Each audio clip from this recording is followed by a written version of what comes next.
नमस्कार दोस्तों, welcome to सृजन एकेडमी। तो जैसा कि हम ज्योग्राफी की एनसीईआरटी की सीरीज शुरू कर रहे हैं, तो हम क्लास 6 का जो पहला चैप्टर है, पहले उसको आज स्टार्ट करेंगे। तो पहला चैप्टर आपका क्या है? सौरमंडल में पृथ्वी। तो इसको आज हम थोड़ा सा बारीकी से देखेंगे। आप लोग इसकी रीडिंग ले सकते हैं और चाहे तो साथ साथ भी हमारे करेंगे तो आपका क्या है, कवर हो जाएगा ये। तो जैसा कि आपको पता है कि आसमान में जो है छोटे छोटे क्या होते हैं, चमकदार वस्तुएं आपको देखने को मिलती हैं। और ये जो वस्तुएं होती हैं इनमें से क्या होता है, कुछ चमकीले होंगी आपके देखेंगे और कुछ क्या होती है आपकी धुंधली होती हैं। तो इन वस्तुओं में ही एक वस्तु आपको देखने को मिलती है, चंद्रमा।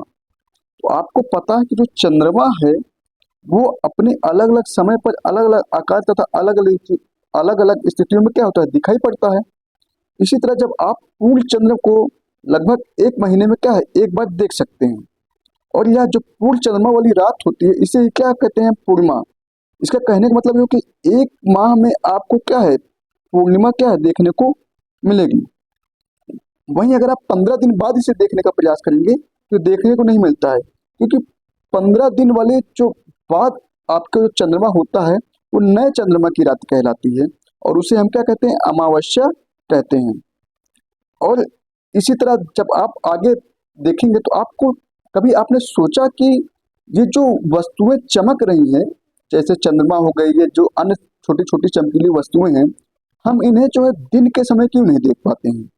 तो इनका दिन के समय न देख पाने का एक प्रमुख कारण ये है कि सूर्य के अत्यधिक तेज प्रकाश के कारण रात के समय चमकने वाली वस्तुओं को हम दिन के समय क्या है, नहीं देख पाते हैं। ठीक है, इस बात को आप ध्यान रखिएगा कि हम जो वस्तुएं रात में चमकती हैं उनको दिन में क्यों नहीं देख पा रहे हैं, चाहे वो चंद्रमा हो या अन्य कोई तारा हो। उसका कारण ये है कि जो सूर्य का प्रकाश होता है बहुत ही तेज होता है और इस तेज प्रकाश के कारण क्या है, जो रात में चमकने वाली वस्तुएं होती हैं उनको दिन में नहीं देख पाते हैं। अब आगे अगर बात की जाए कि खगोलीय पिंड क्या है, तो खगोलीय पिंड किसे कहते हैं अगर आपको बताया जाए तो जैसे सूर्य हो गया, चंद्रमा हो गया तथा वे सभी वस्तुएं जो रात के समय आसमान में चमकती हैं उन्हें हम क्या है, खगोलीय पिंड कहते हैं। अब खगोलीय पिंड देखा जाए तो दो प्रकार के होते हैं। एक तो वे जो बड़े आकार के होते हैं तथा गर्म होते हैं और ये गैसों के बने होते हैं। और सबसे इम्पोर्टेंट बात इनकी खगोलीय पिंड की क्या है, इनके पास अपनी स्वयं की ऊष्मा और प्रकाश होता है, जिसे वो समय समय पर क्या करते हैं, उत्सर्जित करते रहते हैं। और इन्हीं खगोलीय पिंडों में से देखेंगे तो इन्हीं जो खगोलीय पिंडों को ही क्या कहते हैं, हम तारा कहते हैं। इन्हीं खगोलीय पिंडों को हम क्या कहते हैं, तारा कहते हैं। और जो तारा देखेंगे तो सूर्य जो है ये भी हमारा क्या है, एक प्रकार का क्या है, तारा है। सूर्य भी हमारा क्या है, एक प्रकार का तारा है। तो हमने क्या देखा कि जो खगोलीय पिंड है दो प्रकार के होते हैं। एक तो खगोलीय पिंड जिनके अपने बड़े आकार के होते हैं, गर्म होते हैं, गैसों के बने होते हैं। और सबसे इंपॉर्टेंट बात क्या है, इनकी अपनी ऊष्मा तथा प्रकाश होता है। अब अगर हम आगे चलें जो है इस चैप्टर में, तो आपको देखेंगे कि जो रात्रि में जो आसमान होता है वहां पे आप जब देखते हैं तो तारों के विभिन्न समूह आपको क्या दिखाई पड़ते हैं।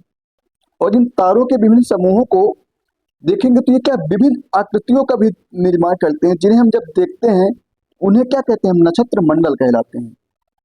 तो तारों के विभिन्न समूह द्वारा बनाई गई विविध आकृति को जो हम देखते हैं ये क्या है, नक्षत्र मंडल कहलाते हैं। और इन्हीं में से एक नक्षत्र मंडल आपका है अर्सा मेजर या बिग बेयर, जिसे नाम दिया जाता है। अर्सा मेजर या बिग बेयर क्या है, उन्हीं नक्षत्र मंडल का एक प्रकार है। अब देखेंगे कि एक सबसे आसानी से जो पहचान आने वाला नक्षत्र मंडल आपका क्या है, वो है स्मॉल बियर। जो स्मॉल बियर नक्षत्र मंडल है, जिसे हम सप्तऋषि के नाम से भी जानते हैं, ये बहुत आसानी से आपको पहचान में आ जाएगा। कैसे, अभी हम आगे देखेंगे जो है।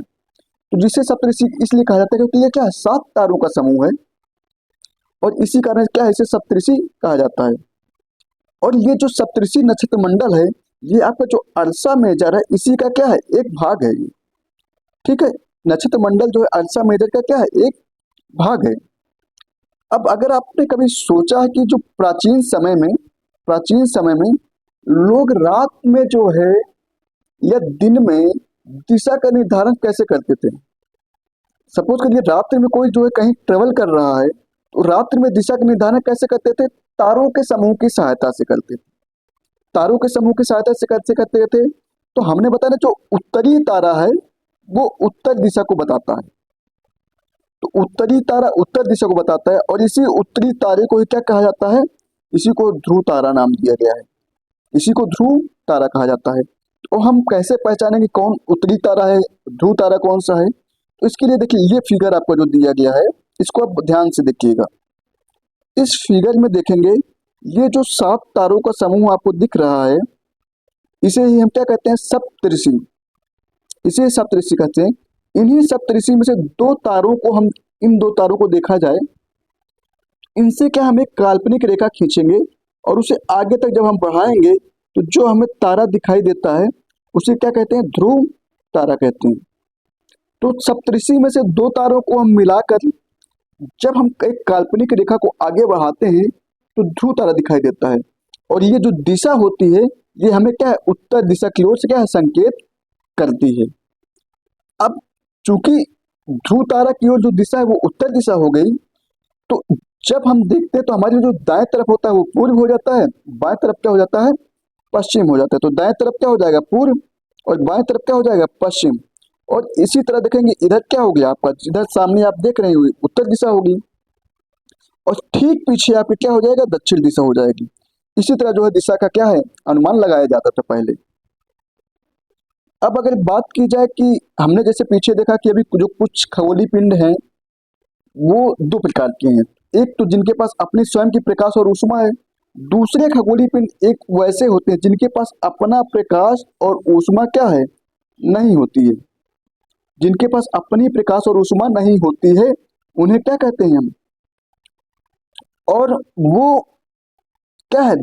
तारों के प्रकाश से प्रकाशित होते हैं। जैसे कि ऐसे खगोलीय पिंड को हम ग्रह कहते हैं। जैसे एक ग्रह हमारा क्या है? पृथ्वी। आपको पता होगा कि पृथ्वी हमारा क्या है? एक ग्रह है। और ये जो पृथ्वी हमारा जो ग्रह है, आपको पता है कि ये क्या है? ये जो है सूर्य के प्रकाश से क्या होता है? प्रकाशित होता है। तो इसी तरह जो है हम देखेंगे कि पृथ्वी के पास भी अपनी कोई प्रकाश और ऊष्मा नहीं है, और ये क्या है? जो सूर्य है उससे संपूर्ण प्रकाश एवं ऊष्मा क्या है? प्राप्त करती है। और जो पृथ्वी के सबसे नजदीक का तारा भी कौन सा है? सूर्य ही है। ठीक। तो यहाँ पे ये बात आप ध्यान रखिएगा। और पृथ्वी को बहुत अधिक दूरी से, जैसे चंद्रमा से देखने पर यह चंद्रमा की तरह चमकते हुए भी प्रतीत होगी। उसका कारण क्यों है? क्योंकि पृथ्वी के पास तो अपना सूर्य का वो पृथ्वी के पास अपना प्रकाश और ऊष्मा नहीं है, लेकिन सूर्य के प्रकाश के कारण जब हम चंद्रमा से पृथ्वी को देखते हैं तो क्या होता है? चमकता हुआ प्रतीत होता है। इस बात को आप क्या है? ध्यान रखिएगा। एक रोचक तथ्य यहाँ पे ये दिया हुआ है कि जैसे जो बृहस्पति हो गए, शनि हो गए, यूरेनस हो गए, इनके चारों ओर क्या होते हैं? छल्ले पाए जाते हैं। इस बात को भी आप ध्यान रखिएगा। अब अगर आगे चले जाए, देखिए यहाँ से जो ये फिगर है ना, ये आपको बहुत कुछ जानकारी देगा। इस फिगर को आप ध्यान से देखिएगा, और ये फिगर आपको क्या है? बहुत कुछ जानकारी देगा। तो पहली बात तो हम आपको बताएं कि जैसे जो एक क्रम बताते हैं पहले, उस क्रम में देखेंगे कि सूर्य से जो है दूरी के हिसाब से ग्रहों का क्रम क्या है। तो जैसे पहले देखेंगे सूर्य यहाँ पे है, तो सूर्य के बाद सबसे पहला ग्रह क्या है? बुध पड़ता है, जिसे हम मरकरी कहते हैं। उसके बाद फिर शुक्र है आपका, जिसे हम वेनस कहते हैं। फिर पृथ्वी है, फिर मंगल है, फिर बृहस्पति है, उसके बाद शनि है, फिर यूरेनस है, और फिर क्या है? नेपच्यून है। ये तो सूर्य से दूरी के क्रम में इन ग्रहों का देख सकते हैं आप। लेकिन अगर आपसे पूछा जाए कि आकार के अनुसार ग्रहों का क्रम क्या है, आकार के अनुसार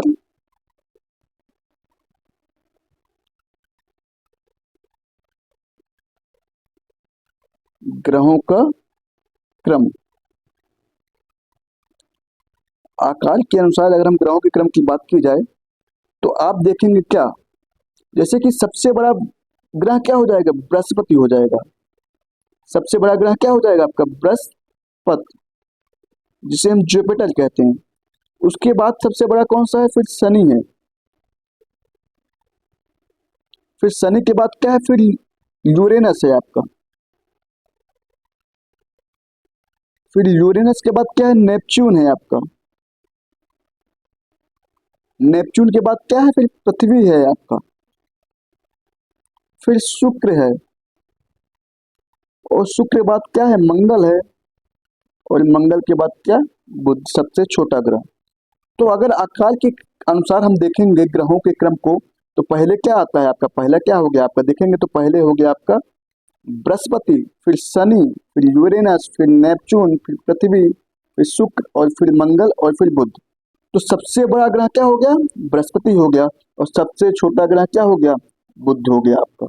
इस बात को भी आप ध्यान रखिएगा। तो हमने दो चीजें यहाँ पे देखी, एक तो सूर्य से दूरी के हिसाब से जो है क्रम क्या है, दूसरा ग्रहों के आकार के अनुसार सबसे बड़ा कौन सा है और सबसे छोटा कौन है। तो बड़े से छोटे के क्रम में हमने देखा ये चीजें, ठीक। अब एक फैक्ट आपको हम बता रहे हैं, उसको थोड़ा ध्यान रखिएगा। जैसे आपको पता होना चाहिए कि जो शुक्र है इसे हम पृथ्वी की जो है जुआ ग्रह कहते हैं, या पृथ्वी की जो है बहन भी कहते हैं। और ये जो शुक्र है ये सर्वाधिक क्या चमकीला भी है, सर्वाधिक चमकीला जो है ग्रह कौन सा है, सर्वाधिक चमकीला ग्रह कौन सा है, ये आपका शुक्र है, ठीक है। और इसे पृथ्वी की जुआ बहन भी कहते हैं, इस बात को आप ध्यान रखिएगा। अब अगर देखा जाए तो जो शुरुआत के लिए चार ग्रह हैं, बुध हो गए, शुक्र हो गए, पृथ्वी हो गया, मंगल हो गया, इन चार ग्रहों को हम क्या कहते हैं, इन चार ग्रहों को हम क्या, इनर प्लैनेट कहते हैं, इनर प्लैनेट कहते हैं। और जो बृहस्पति हो गया, शनि हो गया, यूरेनस हो गया, नेपच्यून हो गया, इन चार ग्रहों को हम क्या बोलते हैं, इन्हें हम आउटर प्लैनेट कहते हैं, ठीक है। इस बात को आपको ध्यान में रखना है। इनर ग्रह या इनर प्लैनेट के अलावा इन्हें हम क्या बोलते हैं, पार्थिव ग्रह भी बोलते हैं, पार्थिव ग्रह। और इसे हम क्या बोलते हैं, इसे हम जोवियन ग्रह भी बोलते हैं, जोवियन ग्रह।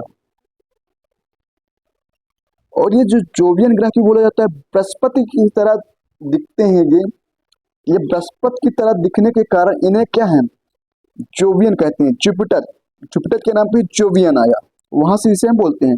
मैक्सिमम देखेंगे तो जो ये चारों ग्रह हैं, बृहस्पति, शनि, यूरेनस और नेपच्यून, ये क्या है कि ये हीलियम, हाइड्रोजन एंड हीलियम से क्या होते हैं, बने होते हैं। ये पॉइंट आपको क्या ध्यान में रखना है यहाँ पे, कि ये हाइड्रोजन और हीलियम से क्या होते हैं, बने होते हैं। अब अगर बात की जाए तो जो मंगल ग्रह है आपका, इसके पास अपना दो चंद्रमा है, इस बात को ध्यान रखिएगा। कौन कौन से, फोबोस और डीमोस, फोबोस और डीमोस, ये मंगल ग्रह के दो चंद्रमा हैं, इस बात को भी आप ध्यान रखिएगा।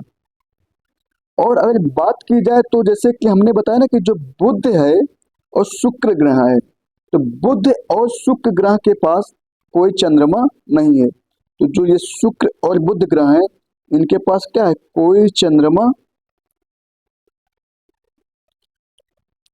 नहीं है, इस बात को ध्यान रखिएगा। और देखा जाए तो पृथ्वी के चंद्रमा कौन सा है, पृथ्वी के पास सॉरी सॉरी सॉरी सॉरी हमने जो बताया अभी यहाँ पे, जो आपका बुध है और शुक्र है, इनके पास कोई उपग्रह नहीं है, कोई उपग्रह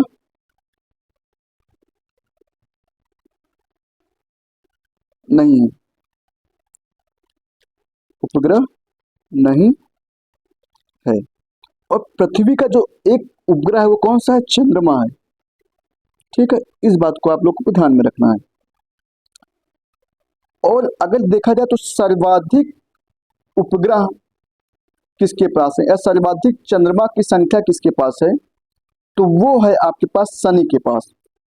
जो सैटर्न है, इसके पास सर्वाधिक चंद्रमा क्या होते पाए जाते हैं, सर्वाधिक उपग्रह क्या होते हैं, पाए जाते हैं। सर्वाधिक उपग्रह या चंद्रमा जिसको हम कह सकते हैं, ये क्या है, शनि के पास है। अभी वर्तमान में इनकी संख्या कितनी है, 146 के आसपास हो गई लगभग। इस बात को भी क्या है आप ध्यान में रख सकते हैं, ठीक है। अब अगर हम नेक्स्ट पेज पे चलें तो थोड़ा सा और भी आगे देखेंगे कि नेक्स्ट पेज में क्या क्या देखना है हमको। ठीक है, हाँ एक चीज यहाँ पे आप देख लीजिएगा जो है, जैसे हमने बताया ना, जो ये आ, आंतरिक ग्रह हैं ये सूर्य के बहुत नजदीक हैं और ये चट्टानों से बने हैं। जो आंतरिक ग्रह हैं सूर्य के बहुत नजदीक है और ये क्या है, चट्टानों से बने हैं। जैसे हमने देखा ना कि अगर क्रम में देखेंगे तो पहले बुध आता है, शुक्र आता है, पृथ्वी आता है, फिर मंगल आता है। तो सूर्य के नजदीक हुए और ये चट्टानों से बने हुए ग्रह हैं। उसी तरह देखेंगे तो सूर्य से बहुत दूर हैं, जैसे बृहस्पति, शनि, यूरेनस हो गए, नेपच्यून हो गए, ये सूर्य से दूर हैं। और ये क्या है, गैस एवं तरल पदार्थों के क्या है, बने होते हैं। इस बात को भी आप ध्यान में रखिएगा। ये चट्टानों से बने हैं जिन्हें हम आंतरिक ग्रह कहते हैं, और सूर्य से जो बहुत दूर है जिसे हम बाहरी ग्रह, आउटर प्लैनेट या जोवियन ग्रह कहते हैं, ये क्या है, गैस एवं तरल पदार्थों से बने हुए हैं। ठीक है, अब अगर हम देखें तो जैसे आपने एक बात सोचा है कभी कि जो आसमान में दिखने वाला जो चंद्रमा है वो एक उपग्रह है और यह हमारी पृथ्वी का सहचर है तथा इसके चारों ओर चक्कर लगाता है। जो हमने बताया ना, जो पृथ्वी का हमारा एक उपग्रह कौन सा है, चंद्रमा, ये क्या पृथ्वी के चारों ओर क्या है, चक्कर लगाता है। तो इस बात को आप ध्यान में रखिएगा।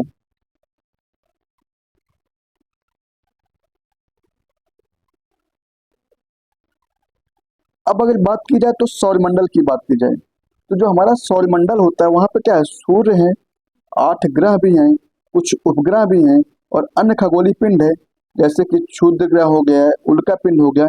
इन सबको मिलाकर क्या है, हमारा सौरमंडल का निर्माण होता है और इसे ही हम क्या है, सौर परिवार का नाम देते हैं। इसे हम सौर परिवार का क्या है, नाम देते हैं, जिसका मुखिया कौन है, सूर्य। मतलब जो हमारा सौरमंडल है उसमें सबसे प्रमुख कौन है, सूर्य है। यहाँ पे मुखिया कहने का मतलब यही है कि हमारे सौर मंडल में, सौर परिवार में सबसे प्रमुख कौन है, सूर्य है। क्योंकि ये हमारे ऊर्जा और ऊष्मा का क्या है, स्रोत भी है, प्रकाश का स्रोत भी है, ये भी आपको पता है। अब अगर हम बात करें तो देखेंगे कि जैसे जो सूर्य है ये सौरमंडल के केंद्र में स्थित है। हमने पीछे सारी चीजें देखी है अभी कि ठीक। अब अगर बात की जाए तो यह बहुत बड़ा एवं अत्यधिक गर्म गैसों से बना होता है, गर्म गैसों से बना होता है और इसका जो खिंचाव बल है इससे सौरमंडल को बांधे रखता है। मतलब सूर्य के पास एक ऐसा खिंचाव बल है जिससे वो सौरमंडल को क्या करता है, बांध कर रखता है। और इस खिंचाव बल को क्या कहते हैं, आपको पता है, इसे हम क्या कहते हैं, इसे हम गुरुत्वाकर्षण बल कहते हैं, गुरुत्वाकर्षण बल कहते हैं। ये जो खिंचाव बल है ये यही से गुरुत्वाकर्षण बल है सूर्य का, जिससे कि सौरमंडल में जो बाकी ग्रह, उपग्रह और खगोलीय पिंड हैं वो क्या है, सूर्य से क्या बंधे होने के होते हैं और वो सूर्य से ही क्या प्रकाश एवं ऊष्मा का प्राप्ति करते हैं। इस बात को क्या है, आप ध्यान में रखिएगा। अब अगर बात की जाए तो जो पृथ्वी है और जो सूर्य है उनके बीच की डिस्टेंस कितनी है, उनके बीच की जो डिस्टेंस है वो लगभग क्या है, 15 करोड़ किलोमीटर की दूरी है। हमारा जो सन है और जो हमारा अर्थ है इसके बीच क्या है, लगभग 15 करोड़ किलोमीटर की क्या है, डिस्टेंस है। लेकिन कभी कभी सपोज करिए क्वेश्चन में क्या है, मिलियन के रूप में दे दे, तो आपको ध्यान में रखना होगा कि 150 मिलियन किलोमीटर, 15 करोड़ किलोमीटर बोले या 150 मिलियन किलोमीटर बोले, इस बात को आप ध्यान में रखिएगा। ठीक है, क्योंकि आपको पता होगा कि जो 1 करोड़ है उसमें क्या होते हैं, 10 मिलियन होते हैं। इस बात को आपकी जानकारी होनी चाहिए। 1 करोड़ बराबर क्या होता है, 10 मिलियन। तो इसी के अकॉर्डिंग हमने कहा क्या, जो 15 करोड़ किलोमीटर है या 150 मीटर किलोमीटर, 150 मिलियन किलोमीटर, इस बात को आप ध्यान में रखिएगा। अब अगर बात की जाए हमारे सौर मंडल में ग्रह कितने हैं, तो हमने बताया ना कि अभी ऊपर देखा हमने 8 ग्रह हैं। उन ग्रहों के नाम भी हमने पीछे देखा है, वो सब यहाँ पे दिए हुए हैं, एक बार आप रीडिंग कर सकते हैं, हमने पीछे सबको क्या एक्सप्लेन कर दिया है। यहाँ पे देखिए दूरी के अनुसार उन ग्रहों को क्रम दिया गया है, वो हमने पीछे आपको जो है बताया हुआ है। ठीक है, अब बात की जाए तो सौर मंडल के सभी जो 8 ग्रह हैं वो दीर्घ वृत्ताकार में क्या है, फैले हुए हैं और दीर्घ वृत्ताकार में ही क्या है, सूर्य का चक्कर भी लगाते हैं। और ये जो चक्कर लगाते हैं इसे क्या है, कक्षा कहलाते हैं। तो सौरमंडल के सभी 8 ग्रह एक निश्चित पथ पर जब सूर्य का चक्कर लगाते हैं, ये राष्ट्रीय दीर्घ वृत्ताकार में फैले हुए हैं और इन्हें क्या है, कक्षा कहलाते हैं। जिसे हमने पहले बताया कि जो बुध है वो सूर्य के क्या है, सबसे नजदीक है। तो जो बुध है वो सूर्य के सबसे नजदीक ग्रह है और इसे सूर्य के चारों ओर चक्कर लगाने में से क्या है, 88 दिन लगते हैं, 88 दिन का समय लगता है। और देखा तो यहाँ पे दिया हुआ शुक्र को पृथ्वी की जुड़वा ग्रह माना जाता है या पृथ्वी की बहन कहा जाता है, जैसा कि हमने पीछे आपको बता ही दिया है। उसका कारण क्या है, ये जो आकार एवं आकृति में लगभग क्या है, पृथ्वी के ही समान है। मतलब जो शुक्र का आकार और आकृति है और जो पृथ्वी की आकार एवं आकृति है, दोनों क्या है, समान है। अब बात की जाए तो प्लूटो को क्या है, पहले एक ग्रह माना जाता था, लेकिन 2006 में अंतरराष्ट्रीय खगोलीय संगठन ने एक निर्णय लिया और जिसमें क्या है, प्लूटो समेत कुछ ग्रह और भी थे, जैसे सीरस हो गए, 2003 यूबी 313 हो गए, इनको क्या है, बौने ग्रह कहा जाने लगा। ठीक है, इस बात को आप ध्यान में रखिएगा। एक यहाँ पे बहुत ही जानकारी भरा चीज दिया हुआ है कि जो हमारे आर्यभट्ट जी थे, प्राचीन भारत के प्रसिद्ध खगोल शास्त्री थे और इन्होंने ही जो खगोलविद ब्रह्मांड के रहस्यों को खोजने में लगे हैं। और इन्होंने क्या बताया, इन्होंने ये बताया कि जो सभी ग्रह तथा चंद्रमा हैं, ये सूर्य प्रकाश के कारण क्या होते हैं, चमकते हैं। सभी ग्रह और चंद्रमा क्या होते हैं, सूर्य प्रकाश के कारण क्या होते हैं, चमकते हैं। इस बात को आप ध्यान में रखिएगा। जैसे यहाँ पे एक चीज और दिया हुआ है कि जो जियो और लॉजी, जियोलॉजी मतलब हो गया पृथ्वी का अध्ययन, जियो मतलब पृथ्वी, लॉजी मतलब अध्ययन, तो पृथ्वी का अध्ययन जियोलॉजी कहलाया है। जियोमेट्री का मतलब हो गया पृथ्वी का मापन और जियो आर्ट से मतलब हो गया कि पृथ्वी के आकार के अनुरूप, मतलब पृथ्वी के आकार या पृथ्वी के जैसे दिखने वाला। ठीक है, इस बात को भी यहाँ पे आप ध्यान में रखिएगा। अब अगर बात की जाए तो जैसे कि पृथ्वी जो है आकार के में यह 5वां सबसे बड़ा ग्रह है, हमने पीछे देखा था। तो ये क्या आकार में सबसे बड़ा ग्रह कौन, 5वां है, हमने पीछे देखा ना अभी आकार के हिसाब से जो ग्रह, उस ग्रह के क्रम में ये क्या है, पृथ्वी हमारा 5वां है और सूर्य की दूरी के हिसाब से क्या है, 3रा ग्रह है। पहले बुध है हमने देखा, फिर शुक्र है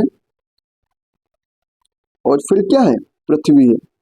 तो दूरी के हिसाब से क्या है, 3रा है और आकार के हिसाब से 5वां है। और जो पृथ्वी है हमारी, वो ध्रुवों पर क्या होती है, थोड़ी चपटी होती है, जिसके कारण इसका जो आकार है भू आभाव आभ कहा जाता है। इसके आकार को भू आभ कहा जाता है, जिसका अर्थ क्या है, पृथ्वी के समान। अब एक तरह से देखा जाए तो पृथ्वी पे जो जीवन है क्यों इतना अनुकूल है, उसका कारण क्या है कि पृथ्वी ना तो बहुत अधिक क्या है, ना तो अधिक गर्म है और ना ही क्या है, अधिक ठंडी है। और यहाँ पे पानी एवं हवा जैसी वस्तुएं भी क्या है, मौजूद हैं, जिसके कारण पृथ्वी पे क्या है, जीवन संभव है। और देखा जाए तो इस यहाँ पे ऑक्सीजन जैसी गैसें भी क्या है, मौजूद हैं, ऑक्सीजन जैसे गैसें भी यहाँ पे मौजूद हैं। तो ये जो सारी परिस्थितियां हैं, ये पृथ्वी के जीवन यापन, पृथ्वी पर जीवन यापन के लिए क्या है, बहुत ही अनुकूल है। इसीलिए पृथ्वी जो है सौरमंडल का सबसे अद्भुत ग्रह माना जाता है। इस बात को आप ध्यान में रखिएगा। अब यहाँ पे आपको पता है पृथ्वी को नीला ग्रह भी कहा जाता है। उसका कारण क्या है कि सपोज करो जो हम स्पेस या अंतरिक्ष से पृथ्वी को देखते हैं तो पृथ्वी क्या है, नीले रंग की दिखाई देती है। और उसका कारण ये है कि जो पृथ्वी है उसकी जो 2/3 सतह है, लगभग 2/3 जो सतह है पृथ्वी की, वो पानी से ढकी है। और इस कारण जब हम अंतरिक्ष से देखते हैं ये क्या है, नीले रंग की दिखाई देती है और इसीलिए इसे क्या है, नीला ग्रह कहा जाता है। इस बात को आपको ध्यान में रखना है। अब एक फैक्ट यहाँ पे आपको पता होना चाहिए कि जो प्रकाश की गति लगभग कितनी होती है, 3 लाख किलोमीटर प्रति सेकंड, जिसे हम क्या है 3 × 10⁸ मीटर सेकंड भी क्या है बोलते हैं। इस बात को आपको ध्यान में रखना है। 3 × 10⁸ मीटर पर सेकंड भी बोलते हैं। और इस गति के बावजूद भी सूर्य के जो प्रकाश है पृथ्वी तक पहुंचने में कितना समय लेता है? लगभग 8 मिनट का समय लगता है। एक बात और यहाँ पे आप क्या पता चला कि जो सूर्य का प्रकाश है वो पृथ्वी तक 8 मिनट में क्या है? पहुंचता है। एक रोचक तथ्य यहाँ पे और दिया हुआ है, जो नील आर्मस्ट्रांग थे वो पहले व्यक्ति थे जिन्होंने 1969 में सबसे पहले चंद्रमा की सतह पर क्या है? कदम रखा। अब यहाँ पे दिया हुआ कि मालूम करो कि क्या कोई भारतीय भी चंद्रमा पर गया था। तो आपकी जानकारी के लिए हम बता दें, जो राकेश शर्मा जी थे हमारे, राकेश